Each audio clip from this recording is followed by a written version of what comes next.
It's your boy T-Bear here in the reaction. Today's Films Friday, now to the meat and potato of Films Friday. Now, which is the Dead Meat Kill Count. Now, y'all know this one, I have put a little poll up, and y'all, of course, y'all had to make this very interesting. So, the poll for this week was a Friday the 13th recount, and paired with Countdown, which was one of the runner-up. Tremors, and paired with a new entry was Tourist Trap. Behind the Mask, paired with Don't Breathe. Tucker in There versus Evil, paired with Mayhem. And Babysitter 2, paired with TMNT Rex. At first, it was top for the top of the lowest was the last three, and the second runner-up was Tremors and Tourist. But now everything kind of went right with the second poll I didn't make it. But the kill count we will react. The winning pair was for Friday 13 recount and countdown, and the winner is the Friday 13 recount, which means I will pick up where I left off that, which is react to the Friday 13 final chapter recount. And countdown will be back on the poll as well with Tourist Trap and Tremors. So and I did hit a little stipulation with either Friday the 13th or Tremors that I will do or finish every other kill count, which I will keep my word on that. Now, it was the lower half. Like I said, the last three was the lower half, and the ones that are being saved based on the second poll I made was Behind the Mask and Don't Breathe, as well as Tucker and Dale versus Evil and Mayhem, which Babysitter and TMNT Rex are in the child block. But when I first made the final poll, I forgot to put the poll up. So hopefully, we'll find out by tomorrow or the end of this kill count, who will be saved, which one will be saved, and which will be the final piece of the digital poll, which will be next week. So anyway, other than that, we're back at the Friday 13th kill count. So the recount, should say. So this one is the final chapter, which was originally going to be the final Friday 13th till Black Pop Popularity brought it back out. They tried to do a non-Jason one, and then JC Voorhees came back as somewhat of an immortal in a way. Not sure how. But anyway, let's check out Friday the 13th for the final chapter recount, which came out in 1984. And I'm about to tell my age, but that was a great year because your boy was born. So anyway, let's get it.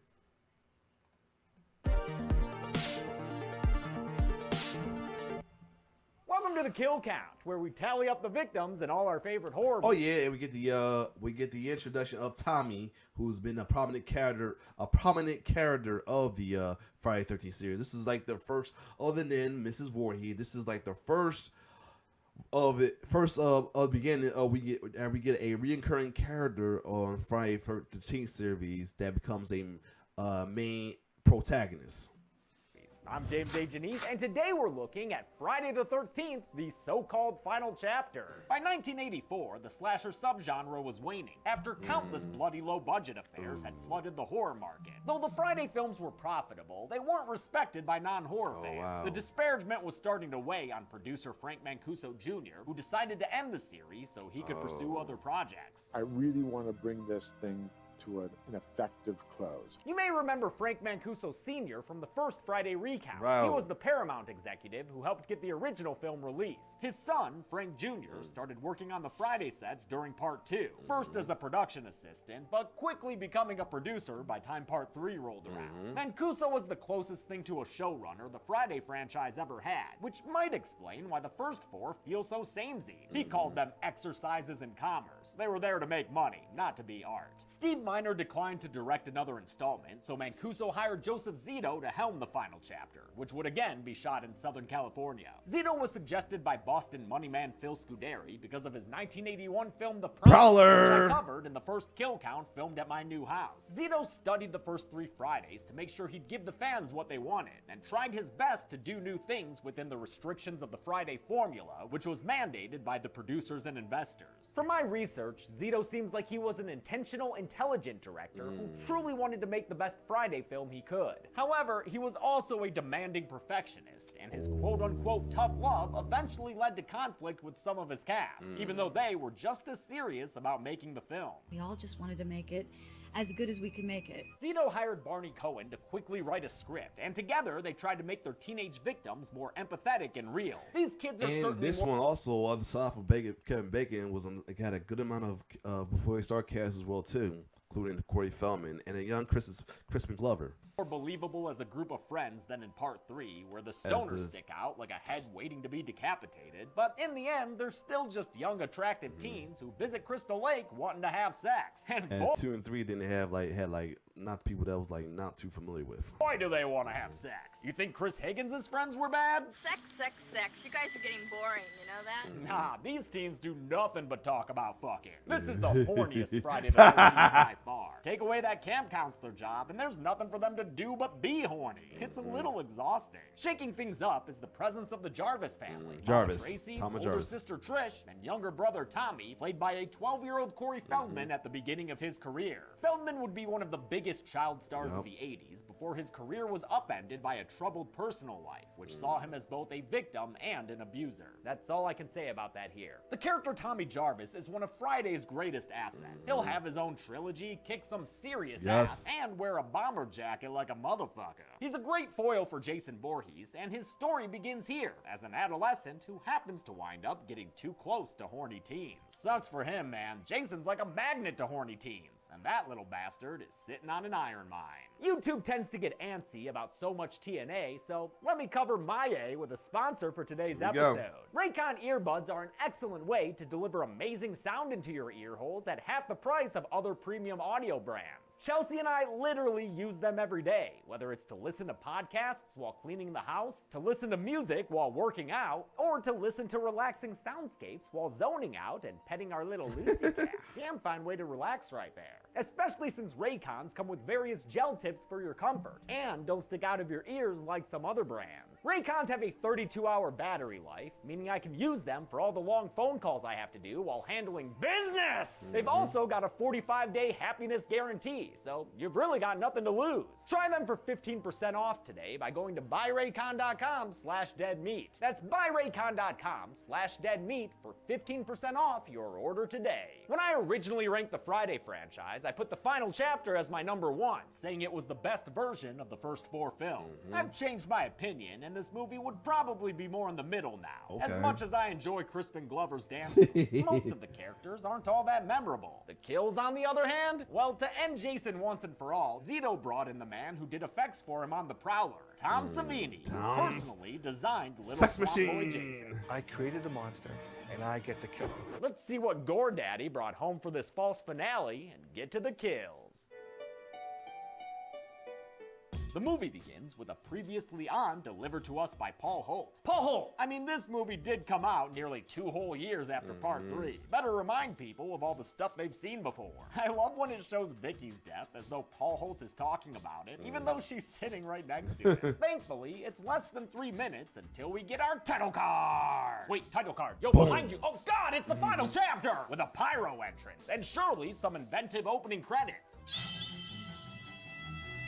Never mind, back to basics. At least for this one, Harry Manfredini wrote new music. Part 3 mostly recycled its score from the first 2 films, but here Manfredini's adding a lot, like with these horns.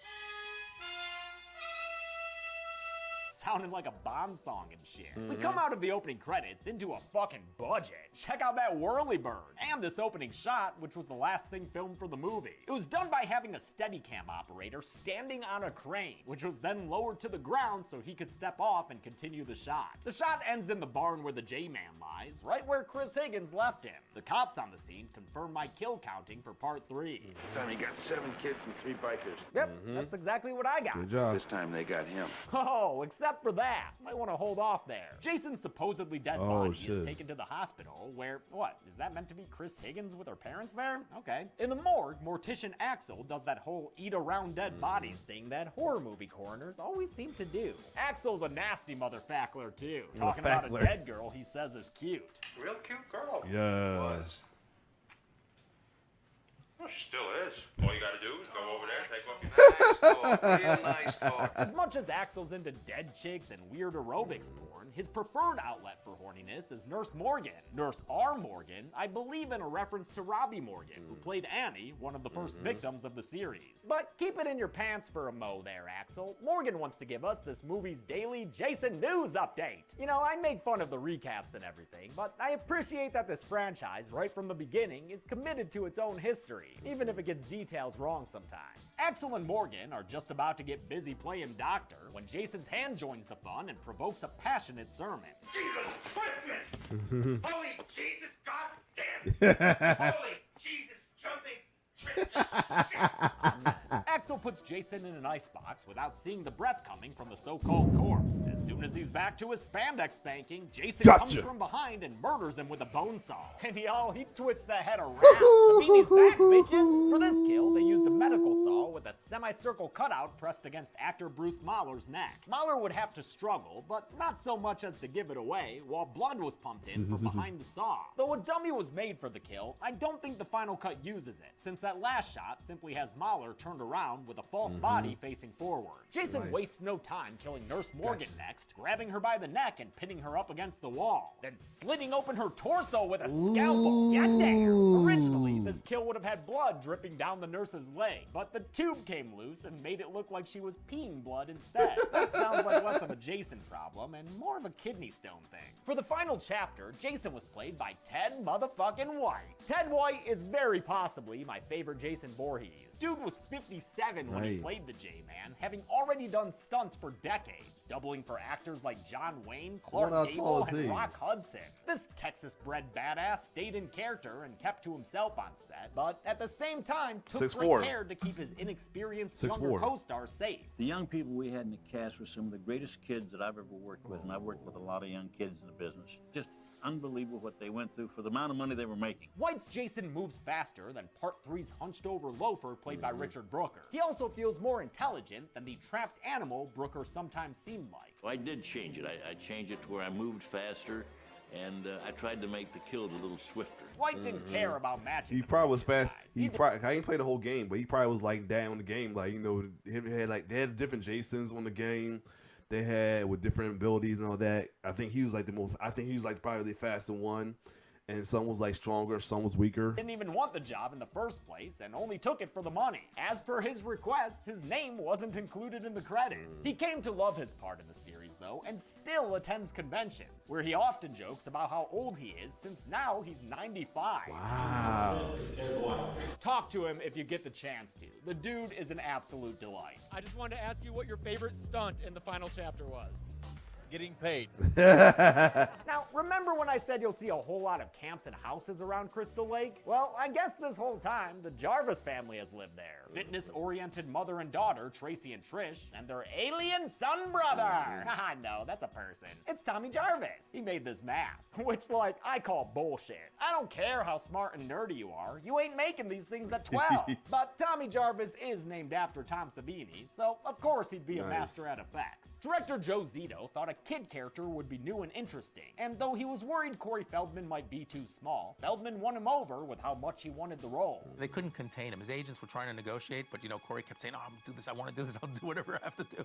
So, you know, it sort of hurt their position. There's a house next door to the Jarvises, which has just been rented by 6 friends on their way there now. The friends are Crispin Glover, his sex pest bro, and, these 4. Crispin Glover as Jimmy and Lawrence Monason as Ted are given the most screen time, as well as a running bit that revolves around Jimmy's little Jimmy. You're a dead fuck. What? A dead fuck? A lousy leg. A wilted bee stem. You know. Oh God, I'm horny. We know. And if you like the dead fuck joke, well, you're in great luck, folk. Dead fuck. Dead fuck.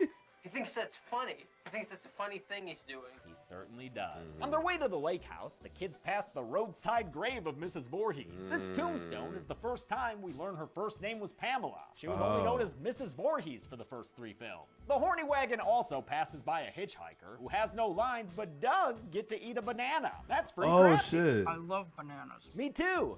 Before she can get herself all that potassium, though, Jason comes up and stabs her through the neck. Jason was played by Tom Savini here, so I'm holding him accountable for the murder of this banana. This kill was done in broad daylight, which meant they couldn't hide the makeup effects in the dark. A flexible metal blade was curved around actor Bonnie Hellman's neck and then pushed through a latex neck cover while blood was pumped through a tube. In post-production, they color treated the film to better match the latex to the real skin. The kids arrive at their house after dark, interrupting this Jarvis sandwich next door. Trish, Tommy, and their good boy Gordon go next door to meet the kids as Mama Jarvis stares menacingly through the window. This kind of works as a nod to Mrs. Voorhees, or I'm sorry, a nod to Pamela. But of course Tracy's gonna be disapproving of these kids. The Hornsters are giving free peep shows to Tommy, who reacts in the most believably excited adolescent way. Like I said, this movie's horny as hell. So let's bring in more chicks to get naked and have sex. Twins Tina and Terry, played by English identical twins Kamala and Carrie Moore, who at one point had been Doublemint twins, but I can't track down their commercial. They joined most of the cast getting naked for a group skinny dipping scene. Some of the male actors went bottomless out of solidarity for their topless and also bottomless female co-stars. Tommy ends up getting an eyeball at the splash party, further jump-starting this kid's hormones and revving that puberty engine up. In real life, that's also exactly what was happening. I get to do scenes with boobies. Not much has changed. He jokes about it there, but I'm kind of sad Feldman was exposed to and surrounded by this stuff at this early age, especially since he was going through some serious family issues at that part. Yeah, it's funny to joke about, but then you gotta think about it. Yeah, to think about that happened like that. Yeah.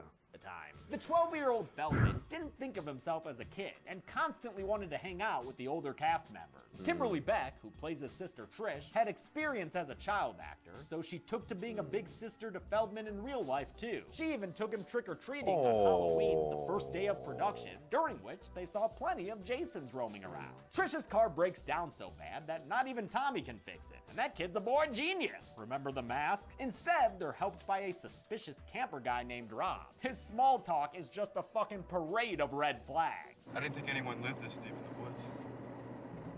We do. Is there any kids, vacationers? Hold a second. People like that? Yeah. All right, back. Wife needs something while she getting dinner ready. But anyway, let's get it. We do. Is there any kids, vacationers? Oh, let me go back to it. Small talk is just a fucking parade of red flags. I didn't think anyone lived this deep in the woods. We do. Is there any kids, vacationers, people like that? Yeah. A bunch of kids moved in yesterday. Trish, this is the 1980s. By now, people know about serial killers. Be more careful. That means don't bring this guy inside your house and let him go into the 12-year-old's room. Nah, I'm just playing. Rob's cool enough, I guess. Sure, let him camp out in the woods outside your home. Whatever. Next door, the kids are engaging in ritualistic mating behaviors, including a dance that Crispin Glover came up with on his own. He reportedly would dance this way in clubs around LA, and it was so fucking weird the other actors couldn't stay in character during the first take they did. We lost the first take because people were just so astounded by how it looked. Glover was picked by Zito because of how unique he was and kept mostly to himself on set, always the brooding artist. His career would really take off the following year with Back to the Future, which also featured a small appearance by Lisa Freeman, who played Nurse Morgan. Samantha, whose character likes to have the sex, is dating this doofus Paul, who's in the running for most forgettable character of the franchise. Shitty boyfriend too. He ditches Sam for Tina the twin. You don't mind me. Actually, I was thinking about taking a little swim. Yo, a swim? That can only mean one thing in a movie this horny. A totally senseless skinny dipping scene! And this one's not only gratuitous, it was also negligent. It wasn't filmed as a closed set, so the entire crew was there, all standing around as 19-year-old actor Judy Aronson got naked. Co-star Barbara Howard says it was not done in a protective, sensitive way. Samantha spends some freezing moments by herself in a raft in the lake, and is killed when Jason pops up out of the water to stab her in the funny organ. Crazy ass scream. So called because of the noise you make when you're stabbed there. Shooting this kill resulted in the movie's most infamous production tale. What she had to go through, but you know, all naked on a raft. Filmed in December 1983, halfway through the 12-week shoot that was supposed to only be 6, Judy Aronson had to submerge herself in the cold water of the Franklin Canyon Reservoir. In a wetsuit from her waist down, she had her upper body through a hole in the raft. The blade would go through a fake torso behind her, its seam covered up by her hair. This took hours to arrange, and the scene was filmed from sundown to sun up. There were points where I just felt like I couldn't Still looks go good. on anymore. Still look This hot. no no, we have to finish. We have to finish. Despite repeated requests, Zito wouldn't allow Aronson out of the water until Ted White threatened to quit the shoot if they didn't stop and warm her up. After that, the director and the Jason actor were on tense terms, while Judy Aronson got hypothermia and was sick for days. I love that White fought for her safety here, and though he once called Zito a bully who treated his actors like dirt, he's also judicious about the director's intentions. Joe, of course, was not trying to be mean. He was trying to get a film made. Whether he was going a little too far with somebody else's feelings, I would say yes. Back at the cabin. Yo, Ted was a cool dude. I like that. He was a cool dude. Despite him playing Jason, he was a cool dude. Boyfriend Paul finally starts to feel guilty for taking some double mint delight. He heads out to find his gal and ends up stripping down to swim, except unlike her, he doesn't get all the way naked. After seeing her dead, he does get a death that's more painful on screen. Jason stabs him in the groin with a harpoon gun and pulls the trigger. What a sight that is. Actor Alan Hayes was suspended on a wire system for this kill. I was trying to remember what his death Didn't was. necessarily get the hang of right away. Oh, shit. With Paul gone, Tina needs another source of vitamin D. And this chick is so horny, she'll hook up with Jimmy, despite bearing witness to those dance moves. Notably, she is not so horny that she'll settle for Ted. Probably because earlier, that creep was grabbing her by the neck and shit. Oh man, and look at Terry after Tina takes Jimmy upstairs. A face of total resignation at the fact that she's stuck with his asshole now. Damn. That is just the saddest sit down I've ever seen. Can you prove her wrong and behave any better, Ted? Want to give Teddy Bear a kiss? Come on, dude. She definitely heard you say that to her sister already. Want to give Teddy Bear a kiss? You're so bad at this, Ted. Ted eventually finds some ye oldie time porn, and while he fixates on that, Jimmy gets the real deal upstairs with Tina. Terry's tired of all this bullshit and would like to please go home now, please, but Tina says to leave without her, so Terry heads out in the rain by herself. There, Jason spears her during— Come here! Had to say because of spear. Creative off-screen Damn. kills I've ever seen. Unlike the next one that happens with poor Mama Jarvis after she gets home to find that her kids aren't there. She looks for them inside and outside the house and is killed off screen with a look of terror on her face. Originally, we would have seen more of Tracy Jarvis's death in an ending pitched by producer Frank Mancuso Jr. and moneyman Phil Scuderi. The morning after everything ended, Trish would go upstairs and find her mom's dead body in the tub. The nightmare would then be revealed as a full-on hallucination. Really glad they didn't use that. This series did not need a fourth dream sequence ending. Trish and Tommy get back home to find their house deserted and dark. Trish heads out in the pouring rain in an oversized men's shirt wrapped in a belt, looking for the tent camping hitchhiker man she met earlier that day. Oh, there he is. What the hell are you doing here? What are you trying to do?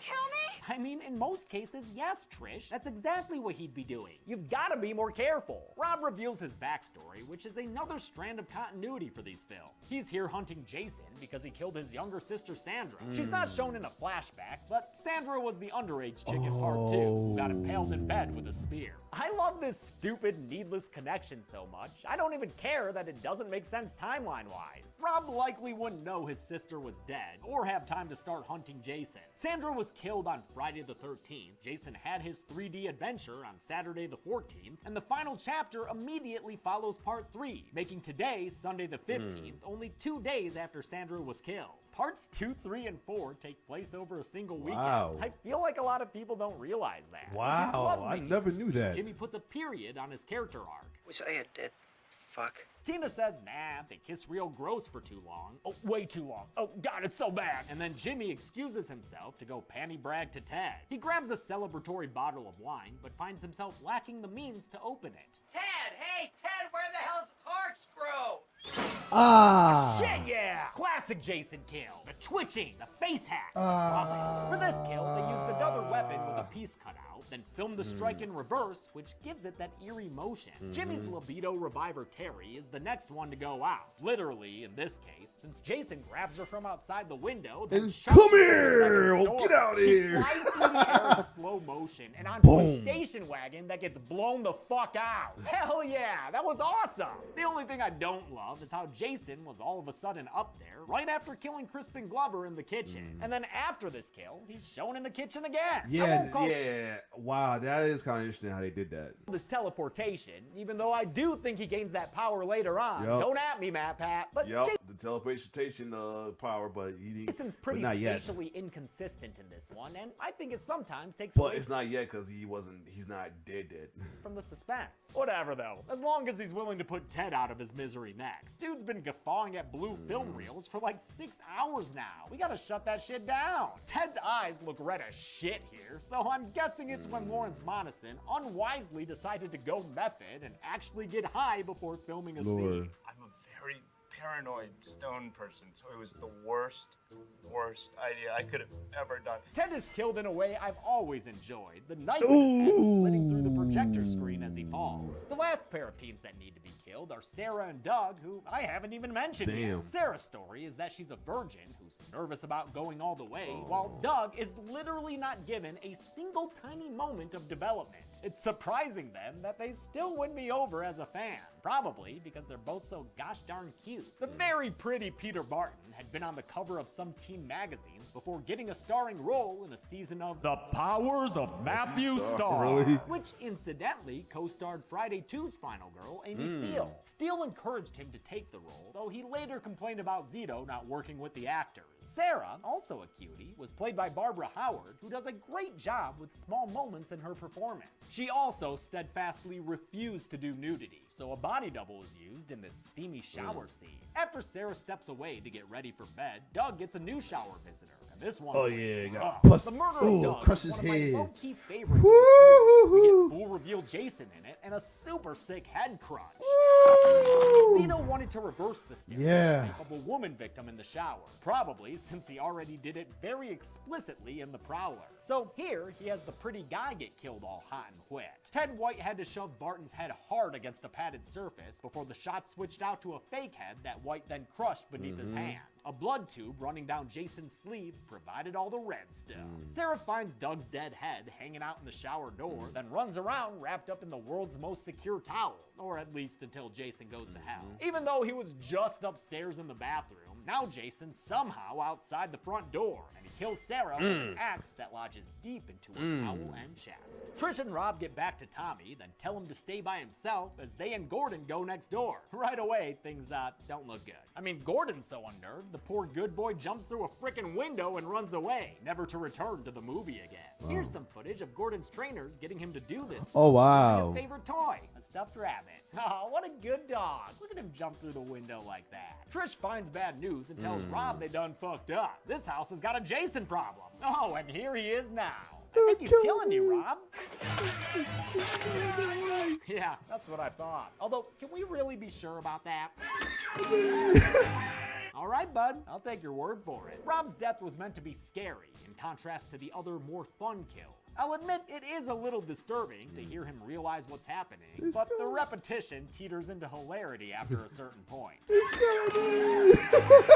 that Rob's dead, Trish can begin her final girl circuit. Perhaps a doublemint corpse to start things off? A little bit of Glover in the door. Oh, shit. Jason is not interested in any Glover in the doorway. Ouch. Trish's racer picks up a sidecar when she gets back home to TJ. So now both of them can enjoy a course classic, a body being flung through a window. This scene was choreographed to a beat, but Zito lied to Corey Feldman about when Jason would reappear. The window crash and grab took Feldman by complete surprise. Scared the shit. That is real pants-shitting terror on his face there. I'm not sure how seriously it scared the poor kid. Are you okay? Are you okay? No, I'm not okay. I was not okay, and I was not okay for quite a while. I can't help but feel like Ted White enjoyed doing that. Jason and Tommy weren't only adversaries on screen. The only person that I didn't get along with or was afraid of was Ted White. He was a mean little kid. Sounds like a culture clash between the old school White and the rowdy pubescent Feldman. He wasn't very well mannered. That was kind of hard for me to relate with because I wasn't real the cowboy type. That conflict is kind of hilarious to me, especially since White was fair as always and complimented Feldman's performance.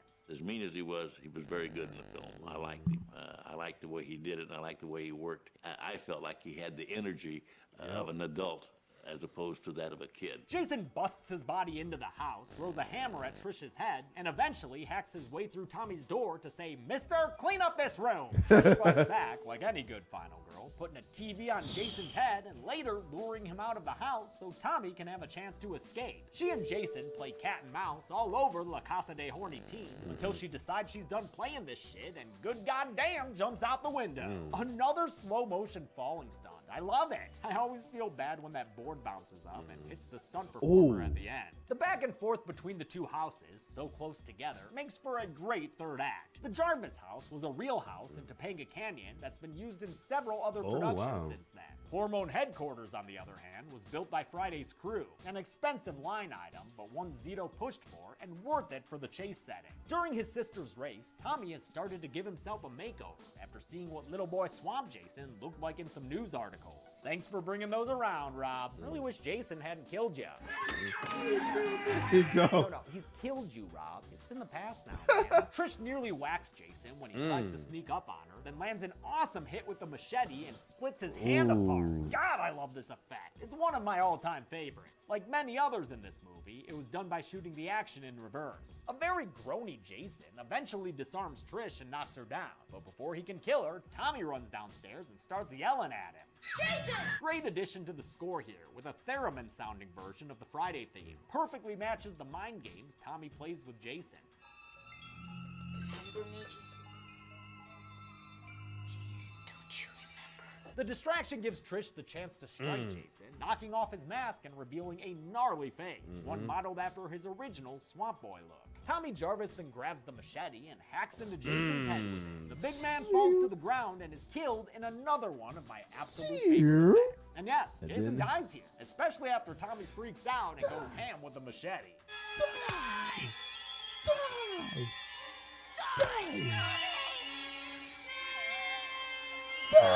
Killing Jason was always going to be a big deal, so it's a good thing Tom Savini had a kick-ass crew working with him. Kevin Yeager, who would later create the OG Chucky animatronic, Alec Gillis, who would go on to help make Goro in the first Mortal Kombat movie, and the late John Vulich, whose work we've also seen a lot on the Kill Count before. Vulich made the split head effect and did Grandpa's makeup in Texas Chainsaw 2, and he also did Bub the Zombie's makeup in Day of the Dead, where he worked under Savini again. It's Vulich's collection of masks we see in Tommy's room, and it was Vulich who suggested Jason be killed with a machete, after producers shot down Savini's initial idea. That one involved a microwave gadget Tommy would use to explode Jason's head. Such finality was embraced by Savini and Zito. It was my impression that there was never going to be another Friday the 13th.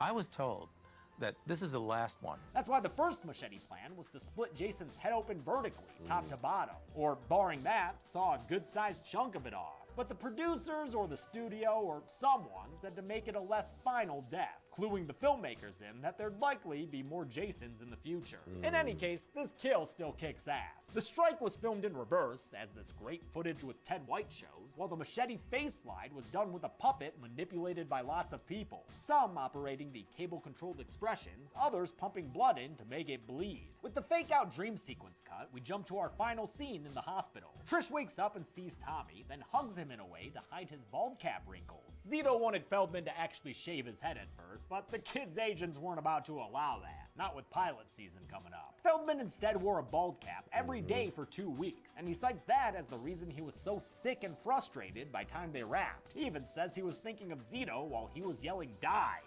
Oh, The shit. movie ends with Tommy staring into the camera and looking disturbed, setting things up for a sequel to the final chapter, just in case. How many people got caught in the pages when Mancuso tried to close the book on Jason? Let's get to the numbers and count! Count! Count! He definitely don't, just like any other people, was RDC World, Trey Raz, In the Clutch, Tony Baker. Well, I don't know about Tony Baker, but anyway, he don't miss. There were 14 kills in the final chapter, Jason and his 13 victims. All in all, there were 7 lady victims and 7 dudes, continuing Friday's trend of having mostly even pie charts. With a runtime of 91 minutes, that left us with a kill on average every 6.5 minutes. I'll give the golden chainsaw for coolest kill to the J-Man himself, Jason Voorhees. That character needed a spectacular death, and boy did they deliver. Dual Machete for lamest kill will go to Mama Jarvis, whose death was so lame it harkened back to Steve Christie's from the original. And that's it. Friday the 13th, the final chapter, was at first scheduled to be released in October 1984. But they rushed through post-production in an insanely short 6 weeks and finished in time for a very early release of Friday, April 13th. The film set a new opening weekend record for Paramount, and with that kind of success, obviously they'd make another film. I'll look at that next week, but until then, I'm James A. Janice. This has been The Kill Count. On the next Kill Count. Remember the 1660s? No. When people Yeah, I already saw. You already know I saw these. So anyway, let's get back to the afterwards. See if you say anything, because folks killing me like. Only be watched on the pictured streaming platforms. Denny always recommends you watch the movie for yourself before it's Kill Count. It's the only way to have your own properly informed opinion. Kill Counts are never meant to replace the experience of watching a film. Thanks a lot for watching this Kill Count. I want to thank some patrons like Akari Blue, Spooky So Boy. you just thinking patient, but good kill count right there. Now, let's just see how many people voted in that last poll. If it's not poll, I'm gonna make it is. So as y'all said before, because it's my fault, I went too fast and forgot to put the poll up. We have our oh, this is enough right here. So I put a final loser poll last minute, and by 73%, TME T-Rex will be saved, and with 27 cents, base here will be the final addition on the Shadow Room, aka the Redemption poll. So now, as we go on the recap, the Redemption poll will consist of, if I can remember, hopefully. I did write it down. I did say everyone write it down, just so I won't forget. Give me a second. All right, so I had to look through, and here next week redemption polls will be Babysitter 2, Spookies, Cooties, Revenge, and Blood Quantum. So next week I will have the poll up, and we'll find out which one would be how this goes. The winner of that poll will be the one I view. The lowest will be stuck in the Shadow Room for good. Hope I said that right. Good. Was that ended up being Blood Quantum last time? So yeah, was that being Blood Quantum? Will Blood Quantum be stuck in the redemption pool? It is the second time Cooties was in the redemption pool. So other than that, last winner of the redemption poll was Host, and that was a good movie to watch.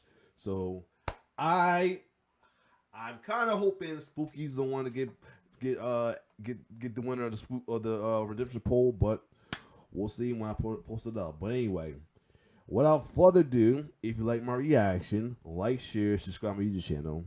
It's your boy T-Bird signing off. One love.